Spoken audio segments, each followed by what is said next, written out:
Cakap benda dengan aku tadi. Allah abadi, marilah kita duduk dulu, minum-minum air dulu. Tak ada, tak payah nak ajak aku minum, tak payah nak nyajuk hati aku. Hati aku dah panas dah ni. Allahu Akbar. Malam dia dengan aku ni. Kita orang tak Sama trauma pula ni. kita orang tak marah pun. Kita cuma tegur tadi. Kata kau benda. Tegur dia sebab dia dah banyak kali dah. 4-5 kali dah dia bawa motor laju dalam kampung. Aku dah tanya dah, dia khabar dia balik cari aku, dia khabar orang marah ke dia. Sekali aku tanya dia, berapa orang marah kau? Dia khabar, orang khabar dia buat laju. Kau buat laju tak? Nampak? Ha. Aduh. Kau buat laju ke tak?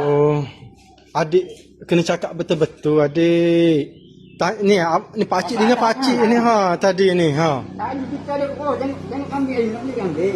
Kita ada kat bawah ni. Apa tadi kita kali? Kau buat laju ke tak? Ha? Ni dah tengok anu. Adik, Depan ayah tak mengaku. tak baik cakap tipu adik. Inilah kata ni apa ni, ayah dia terlalu manjakan anak sampai Sedap kau.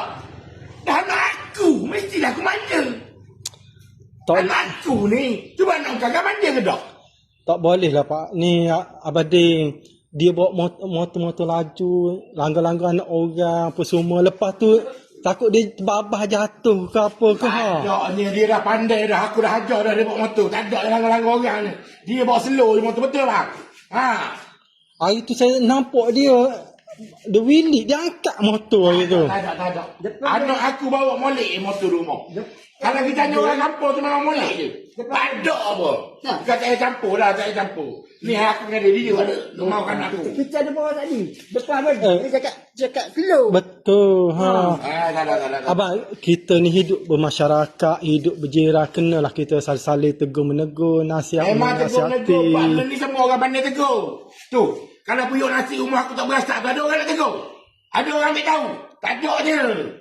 Kalau pagi ni anak aku jalan, betul lah. Pandai sangat dia negur. Bawa laju lah, bawa benda lah. Dah, balik bang. Tak boleh macam ni. Kita orang kata Tak ada.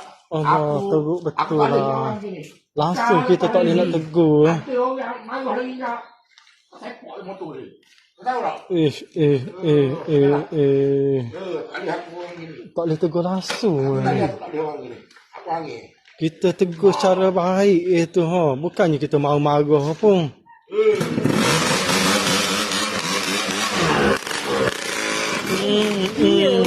Teruk lah. Ni 2 kali 5 dengan anak dia ni. Macam mana? Pada